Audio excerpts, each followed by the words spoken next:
Blood vessels that drain the brain are called sinuses.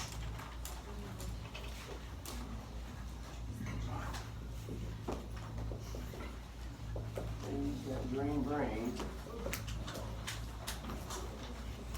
there's different kinds of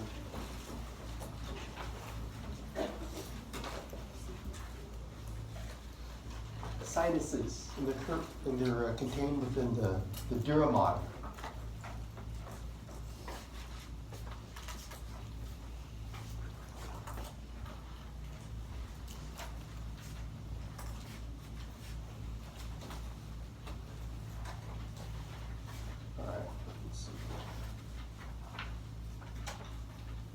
So there's a model of the dura septa, and the dura septa divide the brain into compartments. And so the picture you're looking at has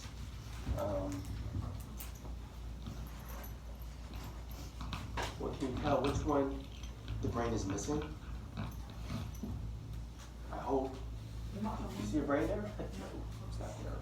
But it's in the top there. So that's what the brain looks like. That's an empty brain case.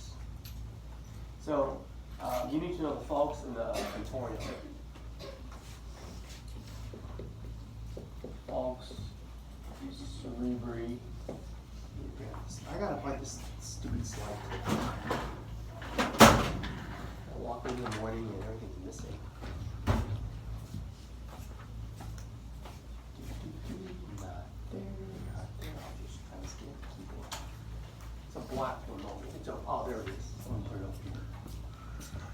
Yay. Oh, okay, so I'm pointing to it.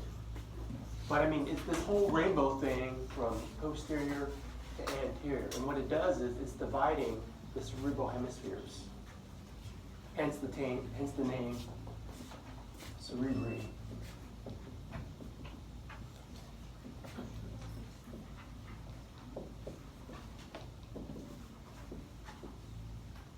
Now the reason why you have to know this is it contains two dural sinuses.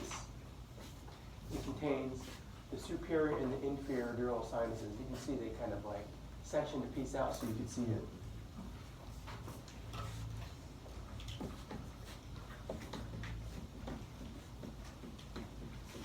Superior sagittal sinus, and it also contains the inferior sagittal sinus. So now you know where to look for them. They're within the superior and inferior border of the falx. So the name tells you where they are in the falx. And the other one is called the tentorium cerebelli. Tentorium cerebelli. So that, because of its name, it divides the cerebellum from the cerebrum above. I put the little red dotted line in the side view. Divides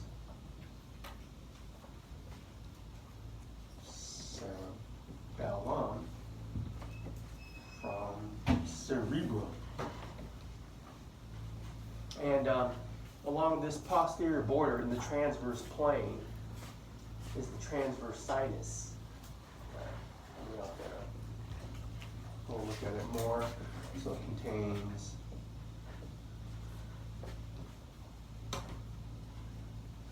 transverse sinus. So blood is being drained out of the brain in these sinuses. It's going to end up down in your neck. And from neck, it's going to go down to your heart.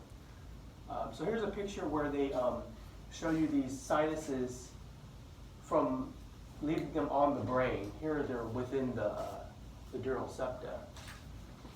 So let's see here. Let's kind of map it out here. So so far there's three sinuses that I've listed: superior, inferior, and transverse sinuses.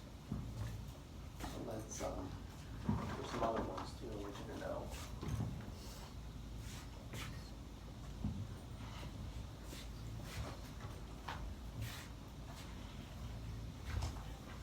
So when you trace out veins, always start from far out and then return to the heart. Okay, I like to trace it out the way blood flows through them. So for the superior sagittal sinus, I'll start with that one. You basically, you start here and you go way over the cerebrum, all the way back there.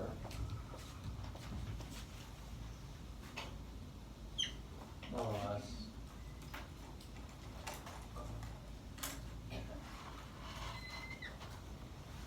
The inferior sagittal sinus is right here. It runs from here to there. It's going to merge with this vein here called the great cerebral vein. So those two are going to merge there.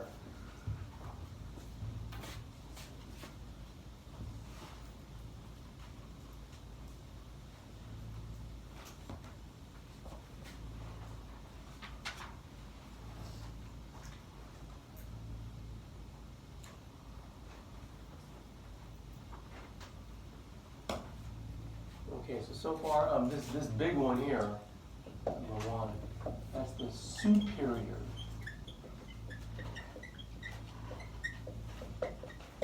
sagittal sinus. This one here, number two, inferior sagittal sinus. It's merging with this one here. This is the great cerebral vein, number three.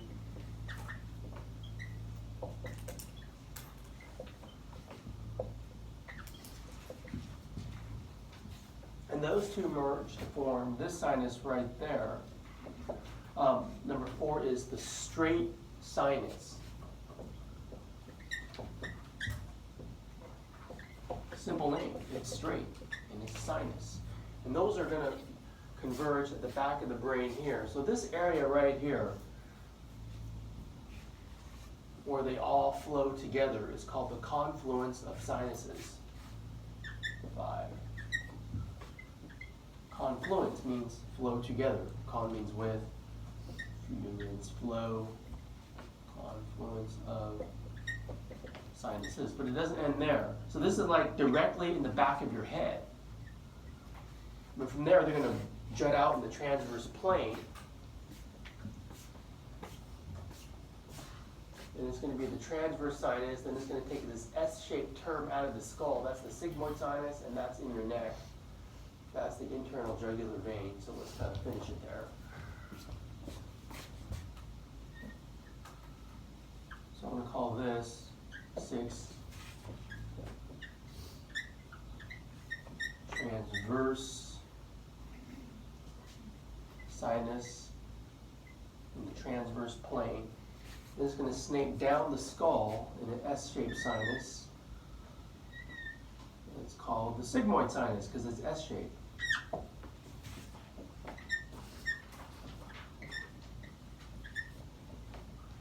Now to get out of the skull, it's going to exit through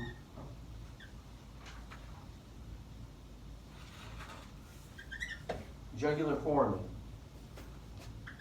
To get out, that's not a sinus, that's a hole. Jugular sinus, jugular foramen, sorry. I just said it's not a sinus. The jugular foramen is a hole. So once you go through that hole, now you become the internal jugular vein. Now you're in the neck. 9. Internal jugular vein. Sometimes I call it IJV for short. The internal jugular vein is the main vein that runs with the carotid, the common carotid, but not shown in this picture. All right, here's a posterior view, so you can see a better view of right in the back of your skull. You see the confluence of sinuses, transverse sinuses, sigmoid sinus. When you get out, it's the internal jugular vein. That's what we're responsible for. You can see that the superior sagittal sinus is in the sagittal plane, right? And the transverse sinus is in the transverse plane. Here's another picture you can study, but I kind of took a picture of the model we have in the room. We call this Dura head. Study Dura head. It's got most of these structures in it. So now we're in the neck. Okay, so the internal jugular vein is one of the veins of the neck. This is a new figure. I thought I'd include this. It's one I used to have, and I dropped it. I want to put it back because I think it shows better the drainage of the jugular veins and some of the veins of the head and neck that I want you to know. There's not too many. There's not too many. So there's one, the temporal vein, superficial temporal vein, facial, they drain together. This is internal jugular. And then you have this anterior jugular, and then this external jugular. They drain together here. This is called the suprascapular vein, and that's the subclavian vein. Okay, so let's start.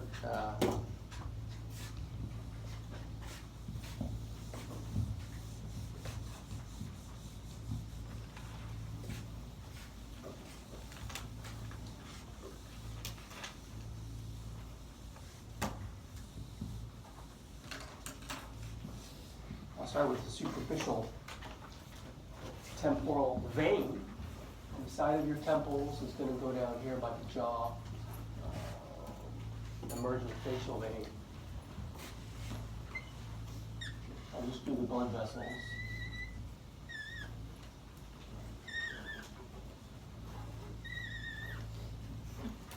So I just drew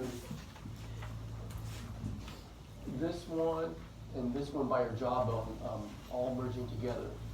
That's the big facial vein and superficial temporal. They're going to merge into this internal jugular vein.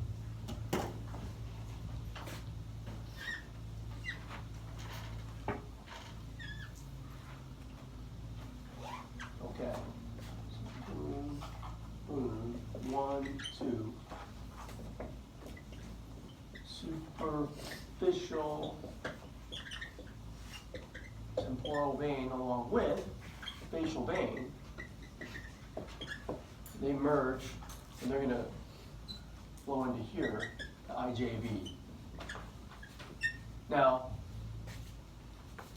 so you take this all the way down to where it merges with subclavian.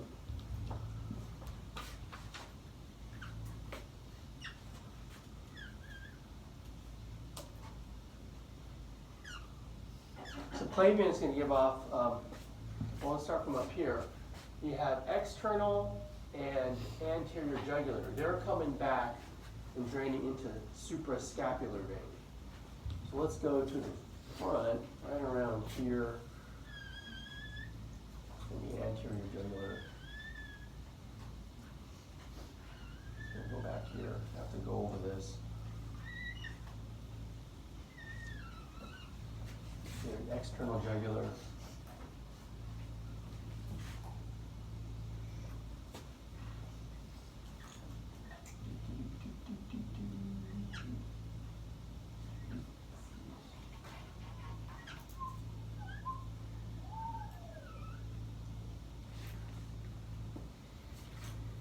So how do you like tracing?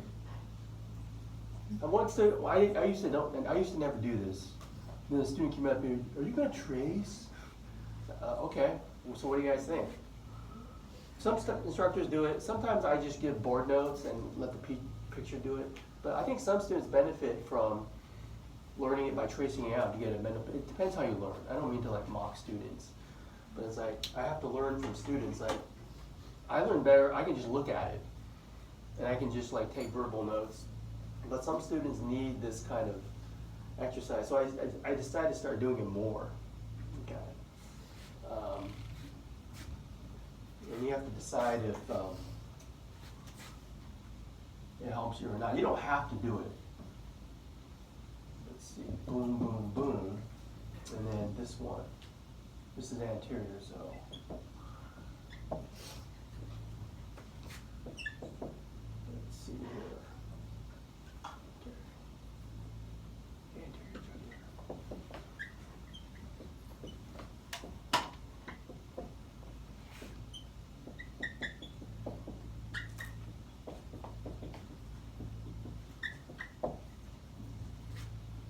This one here,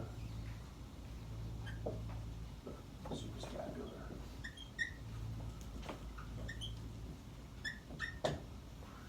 And then this one here, that's subclavian.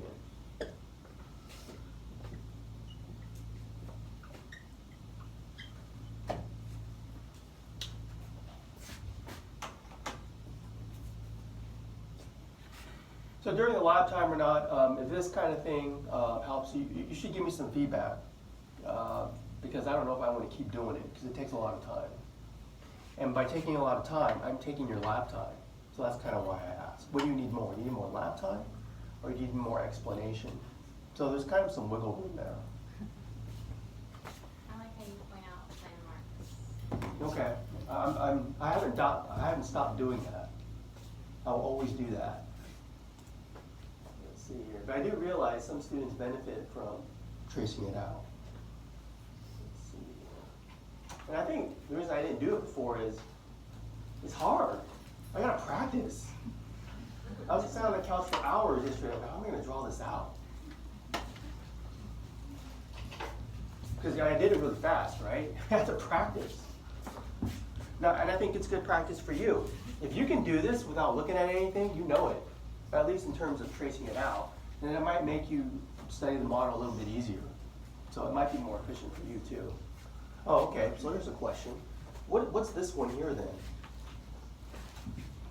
IJB and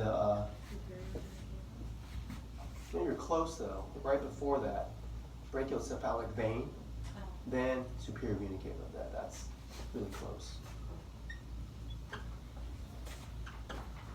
Okay.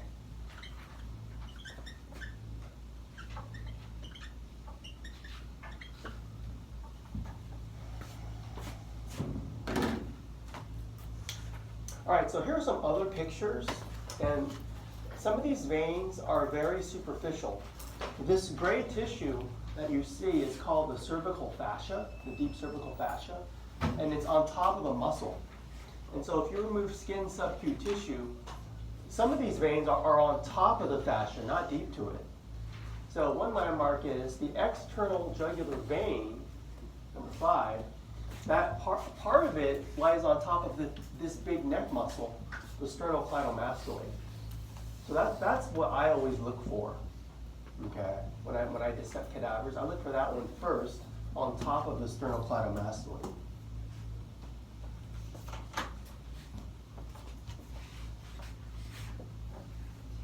Superficial too on top of what's the SCM for short, but I should write it out. Sternocleidomastoid.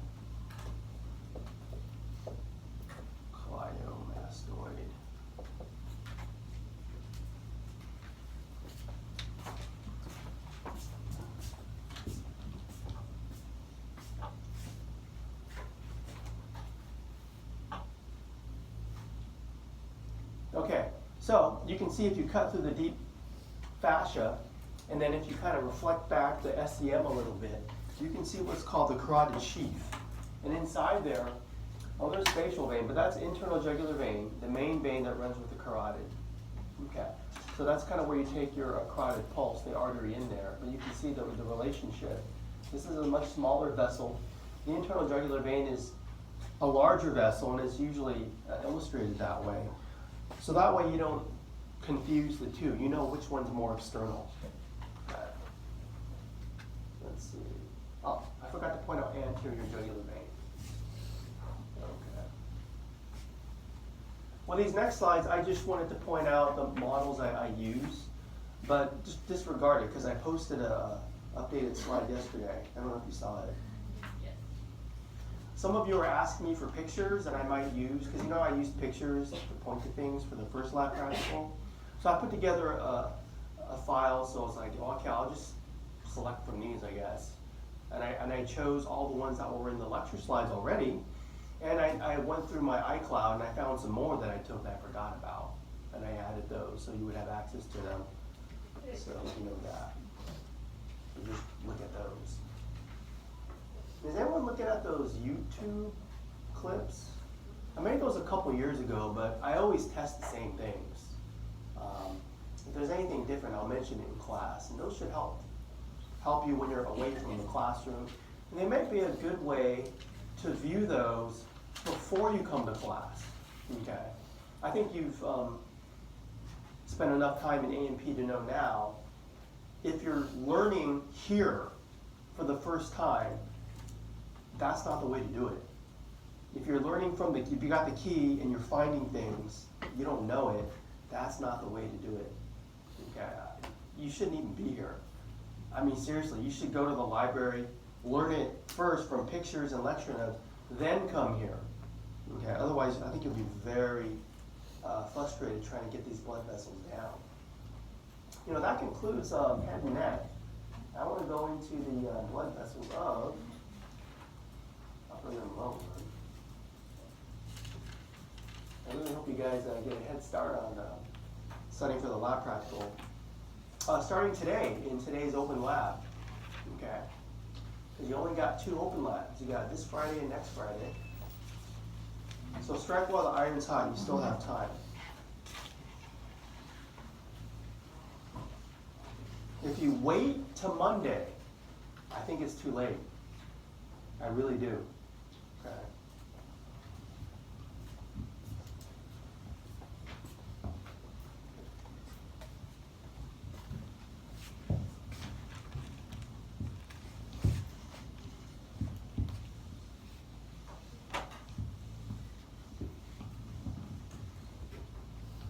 And I'll never forget one of my first years teaching. This one student, she was really getting ahead on going on the study guide. I was like, wow, that's great. And she told me, oh yeah, I want to get a head start because I'm going to Vegas this weekend and I'm going to study in the hotel. And in my mind, I was like, yeah, right. Now, how do you think she did on that test? Absolutely terrible. I'll never forget it. She was kind of teetering, doing well, not well, and that test put her in the well, and she never got out. And I can't remember if she failed or withdrew, but it was one of those.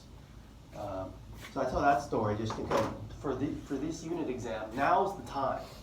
Okay, this weekend, as much as you can get ahead before next weekend, you'll appreciate it.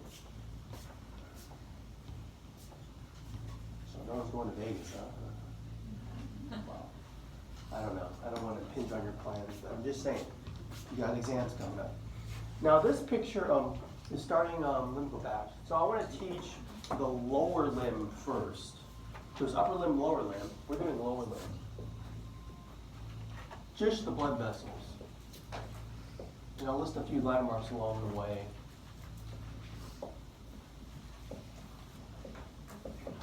Now this one is a section of the abdominal cavity. Now the abdominal cavity is not the lower limb, but we have to start there with the abdominal aorta and look how the artery gets out of the body cavity into the lower limb. So I guess if you start with the abdominal aorta, which gives off branches, I'll teach those later, we can see it ends at the level around L4 and it bifurcates the common iliacs. There's one little branch coming off.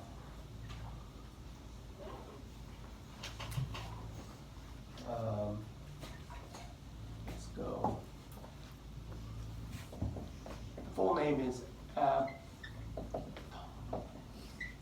well, as you know, abdominal aorta. I think I might have mentioned that before. The little branch coming off at the bifurcation is the median sacral artery. It's right in the middle of the sacrum. Now, that's a single. But then it branches into 2 common iliacs, the right and the left. Let's just call them both 3. You have a right and a left.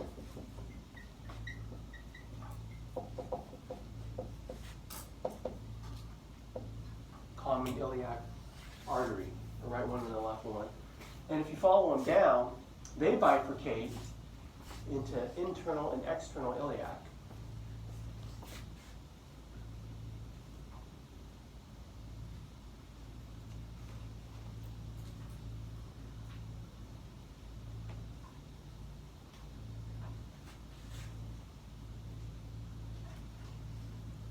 So I'm on number 4 and 5.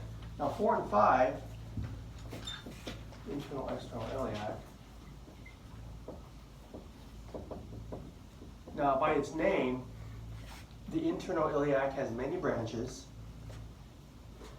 that supply blood to the what's in the pelvis. We call that the pelvic viscera.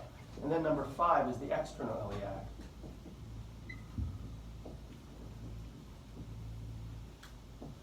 That will continue on as the femoral artery. The femoral artery, I'm going to draw this line to represent the inguinal ligament.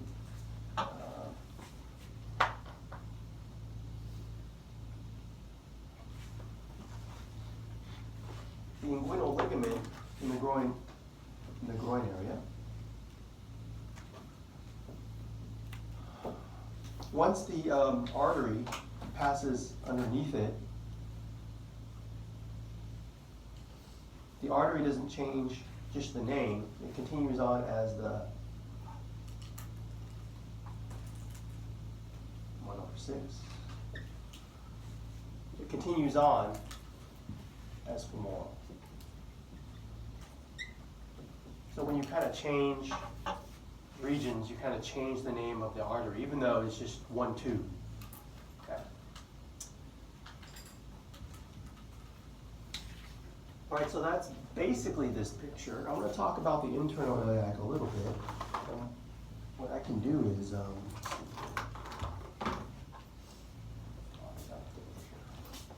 show you this landmark. The ureter is not a blood vessel. It carries urine from kidney to bladder, but it always passes over the iliac arteries just distal to where it bifurcates. You always see that, right? To where the common bifurcates to external and then internal. That's something I usually look for on models and cadavers. Oops, excuse me. So, ureter.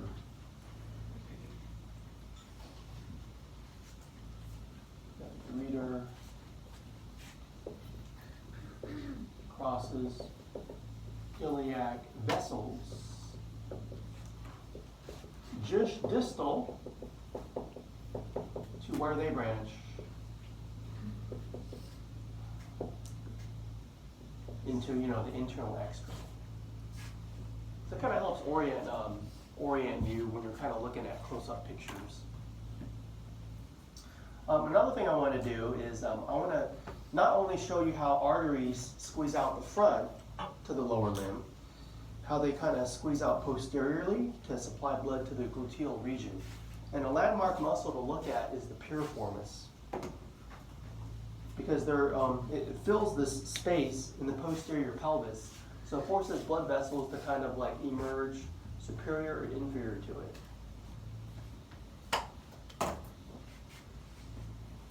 So here's an inside look of the pelvis. Let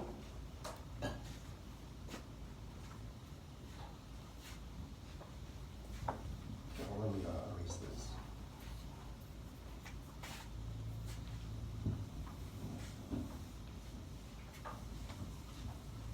And the pelvis, the internal iliac, has many branches. I think there's only just a few I want you to know.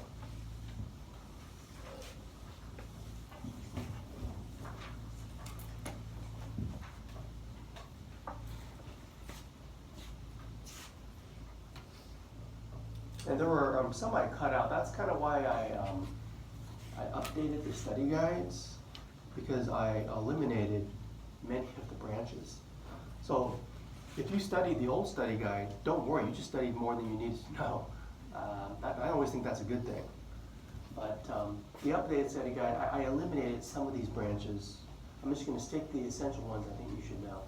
So let's start up at the top. Okay, you tell me, what's this? Abdominal aorta. And there's that first branch. There's our median sacral. And then there's our common iliacs.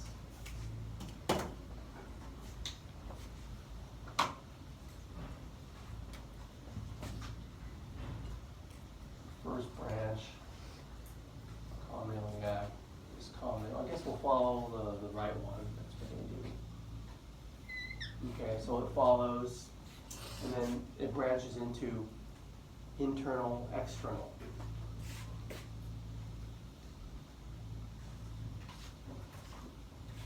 Okay, and the external, just take it all the way out. There's our landmark. Which ligament? Inguinal. Yeah, that's kind of, that's it. We're going to just follow this out.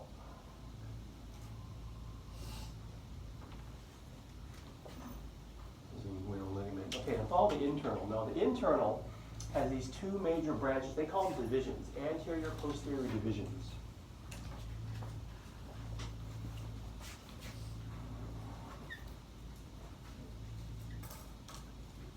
Okay, so let's go one, start with one. That's the common iliac, but it's the right one.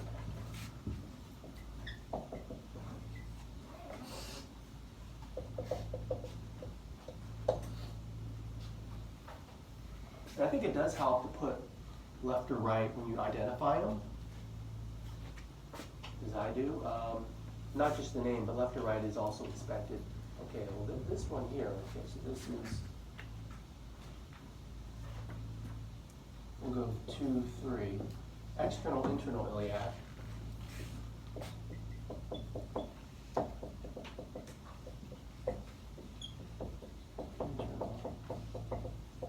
And we're still on the right side. Now, this is where we get into our divisions. Here's our anterior division. Here's our posterior division. So I'll call 4, 5. I'll put 4 over here.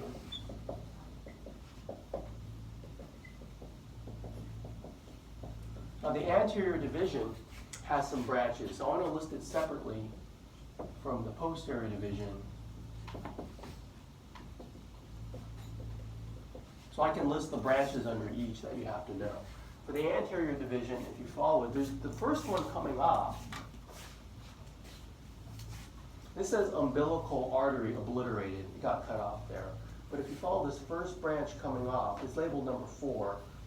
Part of it becomes obliterated because, you don't use your umbilical artery in an adult. It just becomes a ligament. But it still supplies blood to things like the bladder. Anyways, that's still called umbilical artery, and that's the one I want you to know for the anterior division. Let's see.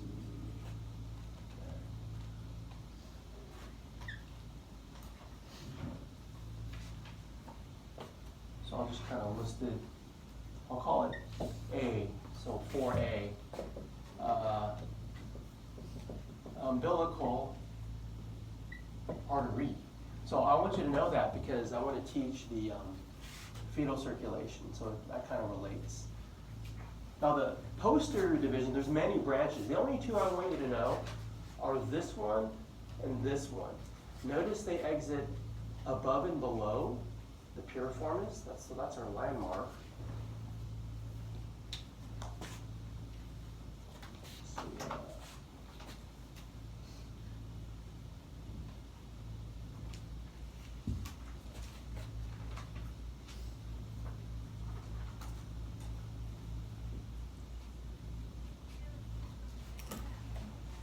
piriformis.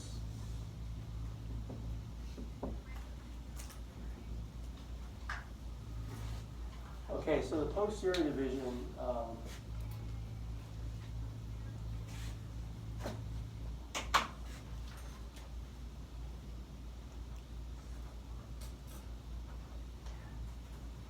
okay, draw one branch emerging posterior to it. It's kind of hard to draw, but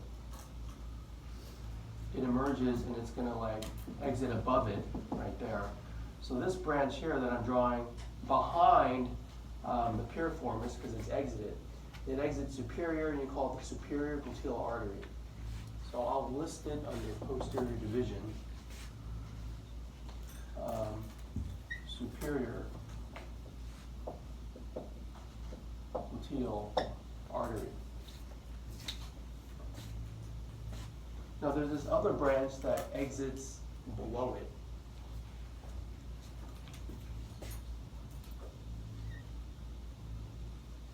So I'll draw a branch just kind of like exiting. It's kind of hard for me to draw. I can't draw the whole thing. But I'm just going to draw one branch here and then one branch here. and the one that's above it and then below it are respectively superior and inferior gluteal arteries.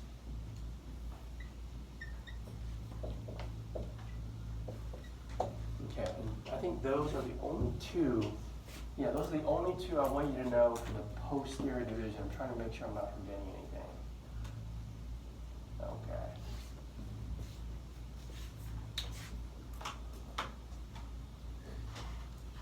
So that's it. That's the anatomy for the internal iliac. That one. So all these divisions and all these branches were from the internal iliac. This picture is a good one to look at. There's other pictures I thought were more confusing. I think that's the clearest because it did show you the one landmark. For example, there's a blank one you can study and just practice just looking at the picture and trying to draw it out. And once you get that down, there's a model we have in the room. And then practice with the model in lab once you're ready.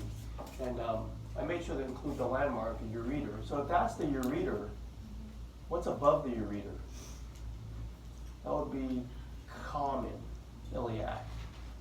And then you can see a branch to the internal and then to the external. So you can see this first branch coming off right there. What was the first branch coming off? Umbilical. Umbilical.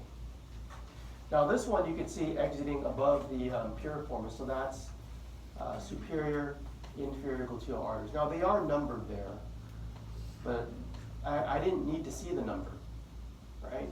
If you kind of know it, then, let's look it up to confirm what we know. I think that's the best way to use the key, to confirm what you think you already know. Now one word of warning for the pelvic arteries, there is some variation in the anatomy. It's not always the same. And this torso, it's a little bit different. So there's my landmark. So always start above it, common iliac. Then after that, which one is this one going to be? This is the internal or external. What do you think? Yeah, this one's the external. So this one's the internal. So you could follow it out, and I keyed it out for you. You don't have to know obturated, but you do need to know umbilical 343, which they show there. Okay, and there they show it not the first branch coming out, so there is some variation. And then they show these two coming off the same division, not different ones. So like I said, there's variation. But you just have to go with it. This is what we have in the room. And that's what you're expected to know. And people aren't going to say the same for you either. Okay, so it's good to know the anatomical variations as well.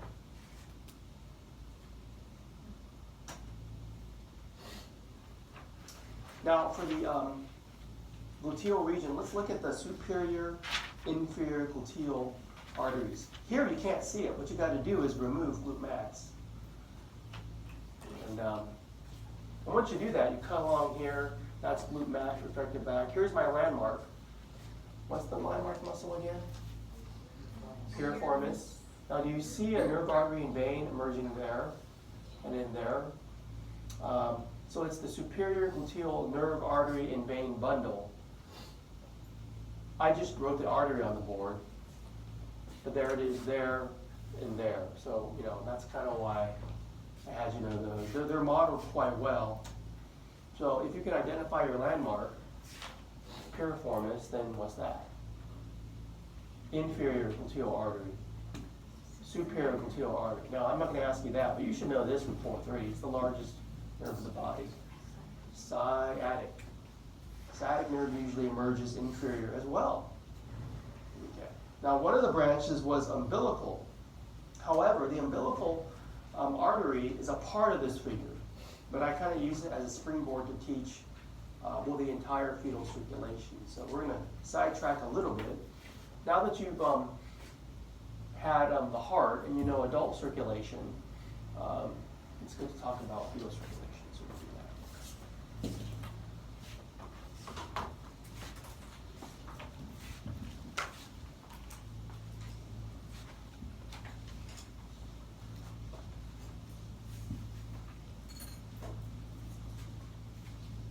So this I can't really draw it out. Just do your best to study the figure. But I will point out there are 3 bypasses that I want to teach. The basic idea is if you're a fetus in the amnion, you're not breathing, you're not eating, because you get all your nutrition from one blood vessel. Can you name it? Umbilical vein. That seemed to cause a lot of confusion on the last test. A lot of students mix up artery and vein, and well, we're going to get another chance to learn about that again. Okay. Can you identify this pie-shaped thing here? That's placenta. That's where the exchange happens between mom and baby. Well, this represents fetal circulation, and so a newborn, things change. Okay. So the first thing I want you to do is, we'll identify 2 things. Since baby's not breathing, you can bypass the lungs or bypass the pulmonary circulation. So one thing is this one first, since it's on top, the ductus arteriosus. So these first 2 are lungs bypasses.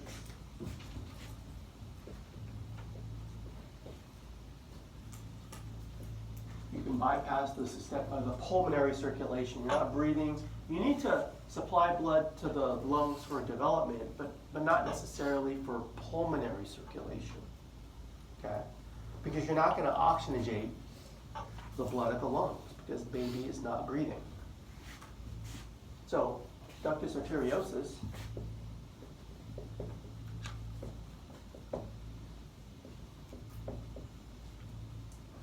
you identified it as ligamentum arteriosum, those that could on the sheet part. What it is, it's an artery that goes from pulmonary trunk to aorta. So you go straight from pulmonary trunk to aorta. Now let's just think on that just a little bit. It's the pulmonary trunk that divides into pulmonary arteries and goes to each lung. But if you're going straight from trunk to aorta, you're not going to the lungs.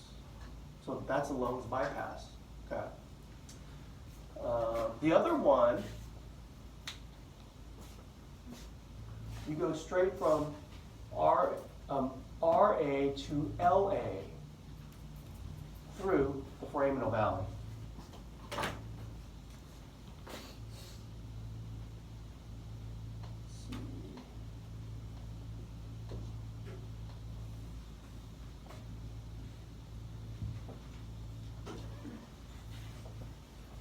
It's another one where it's spelled ovale. How did I pronounce it?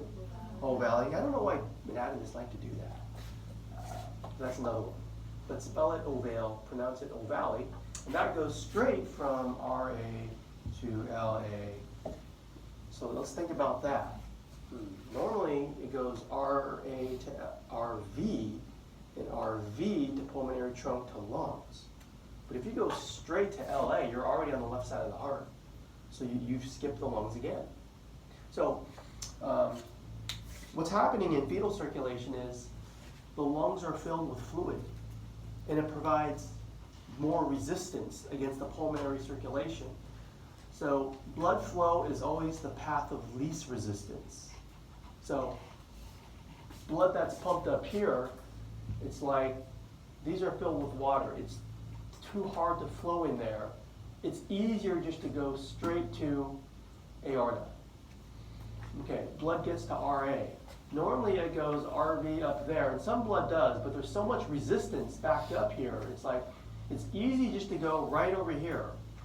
Okay, so it's all about the resistance of blood flow because the lungs are filled with fluid, not air, because baby's not breathing yet.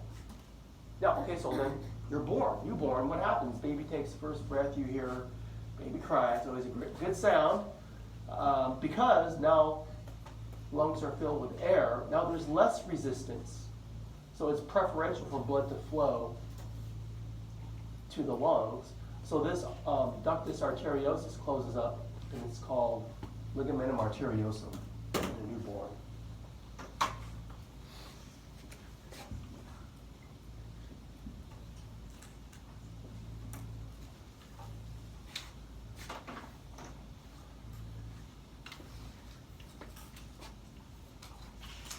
So this structure becomes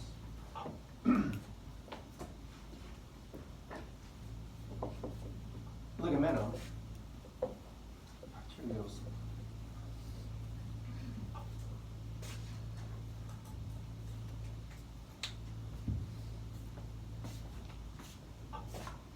This one, well, it's the foraminal valley.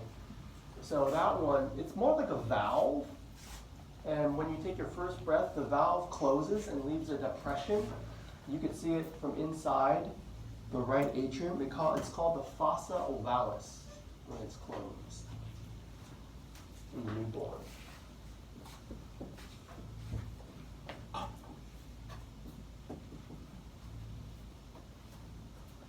The other one I want you to know is a bypass of the liver. The liver normally receives all the intestinal blood from the food that you ingest and digest.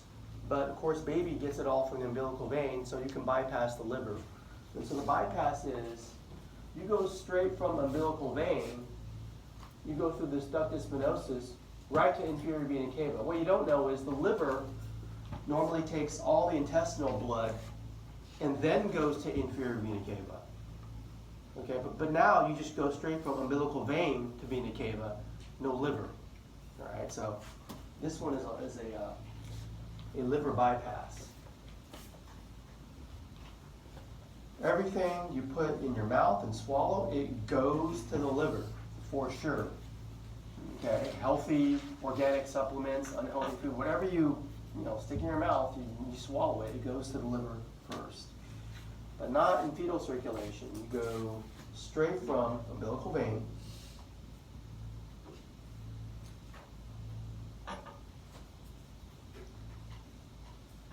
and how many of these do you have? One or two? One. That's the one. It's got all the nutrient-rich, oxygen-rich blood from mom. You go straight through ductus venosus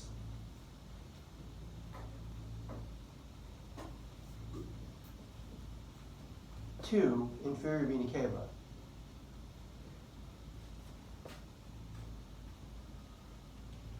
So by doing that, going through ductus venosus straight to the inferior vena cava, this is a bypass of the liver. So I should put a bypass of liver. Just to make sure, not just put liver, it's a bypass of it. So when you start using the liver, that closes up and it becomes the ligamentum venosum in the newborn.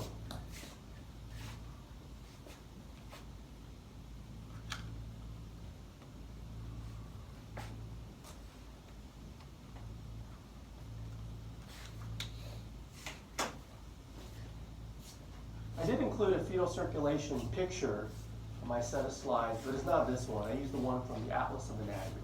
That's my go-to for lab practical stuff. Well, I'm looking at the clock, and there are some slides I wanted to go through to get you ready for today's blood pressure lab.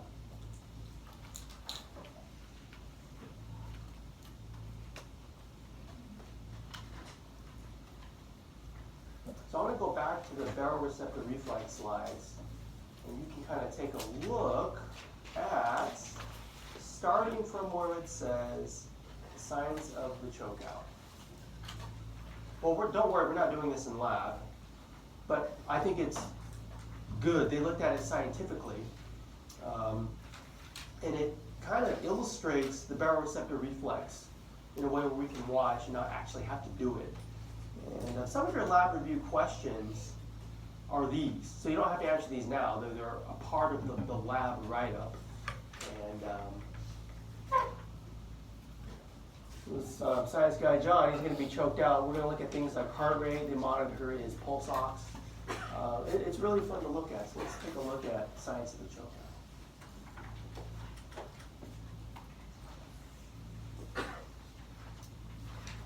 Let me cue it up here.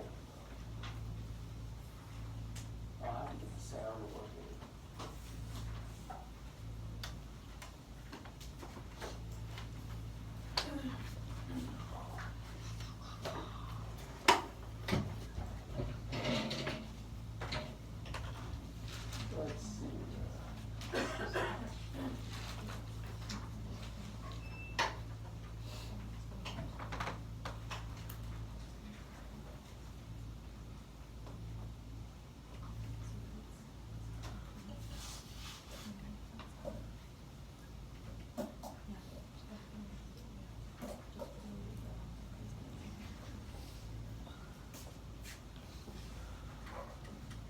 choking.